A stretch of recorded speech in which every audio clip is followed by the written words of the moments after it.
Bien le bonjour amis du challenge, une petite vidéo et je suis avec mon compatriote Fred Dubs, spécialiste en pronostic improbable du foot chez bord. Ça aura son importance par la suite. Donc, qu'est-ce qui s'est passé? Eh ben, il n'y a plus de Francia, c'est terminé, c'est over, c'est nul, c'est 0 cette Francia. Pour une fois qu'on a mis un vrai but en plus, franchement. Mais c'était trop dégueulasse, c'était trop horrible. Qu'est-ce que tu veux faire face à l'autre dingue là qui te met à 16 ans, il te met le but du siècle là, c'est pas possible. Voilà, c'est fini la Francia et du coup c'est la Spain. Bref, eh ben bravo aux deux qui ont la Spain en finale, c'est-à-dire Nalan et Becham. Les mecs, ils avaient tout prévu, des vrais spécialistes de la Copa de l'Euro. Mais en même temps, tu m'étonnes que c'est des spécialistes. Les gars, c'est les deux derniers vainqueurs de ce trophée, donc ils sont super chauds.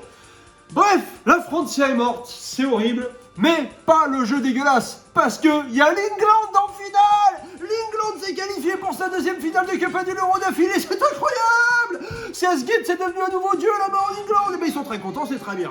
Donc, qu'est-ce qui se passe dans les injury time? En plus, encore, ils marquent le but, mais c'est pas possible, ils sont phénoménaux.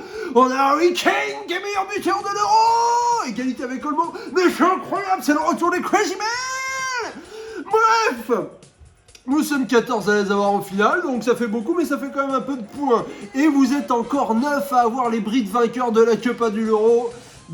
Donc bien vu les gars, bien vu les gars.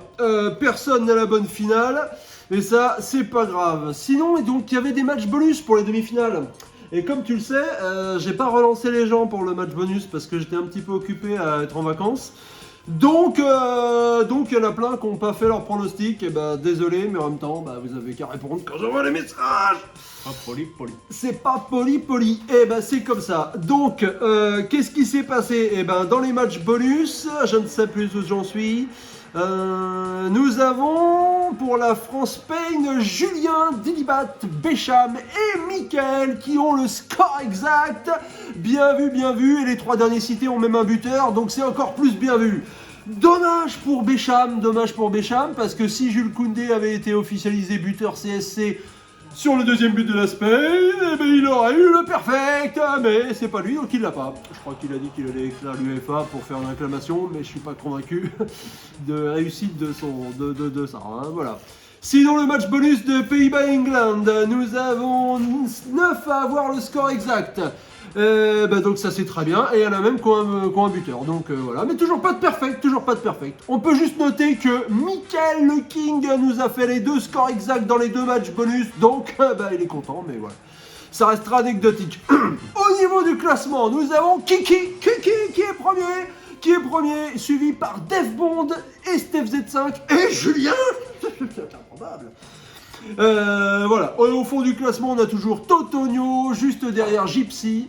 Le match bonus de la finale sera décisif parce qu'il n'est pas question qu'ils prennent des points autrement, ces deux personnes. Attention à Ilan et Tom et 2-3 autres personnes qui ne sont pas à l'abri de finir dernier quand même. Donc le match bonus, faut le faire cette fois, hein, même si je relance pas. Mais par contre, pour la première place, c'est beaucoup plus compliqué à prédire. Et c'est pourquoi j'ai fait appel au professeur Fred Dubs, ici présent, spécialiste en pronostic improbable de foot chez bord. Déjà, il faut avoir en tête que Ken et Olmo sont actuellement meilleurs buteurs.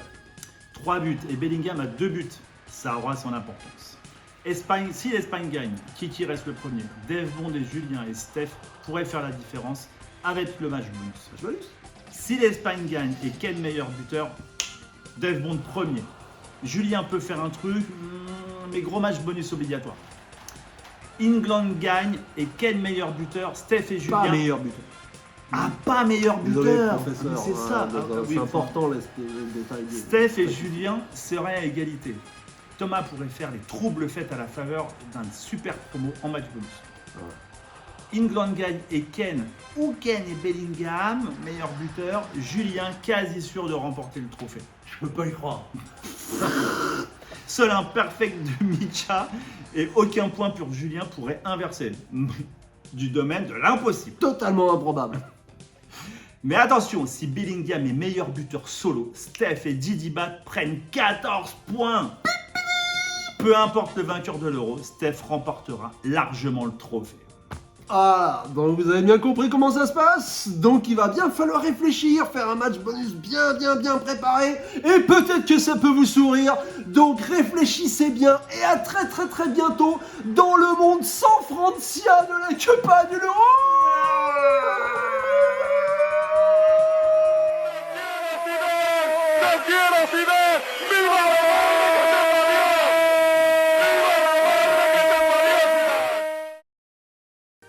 Bon, d'habitude pour les finales, je demande à Victor son pronostic parce qu'il se trompe jamais. C'est qui va gagner? C'est l'Angleterre ou l'Italie? L'Italie. Victor, il faut que tu me dises, qui va gagner la Coupe du Monde? C'est la France ou l'Argentine? L'Argentine. Ah non! Et là, j'ai pas Victor sous la main parce qu'il est chez Papy Mamie. Donc j'ai Thibaut. Thibaut, tu vas me dire qui va gagner la finale de l'Euro? Tu sais qui c'est en finale? Non, alors il y a non, c'est plus l'Italie, moi aussi je sais plus. Il n'y a pas la Francia, ça c'est sûr. Et il y a la Spain ou l'England. Qui va gagner? L'England. Ah, les Brits vont gagner l'Euro. Faut en tenir compte dans vos matchs bonus parce que ça pronostique pas mal chez mes gosses.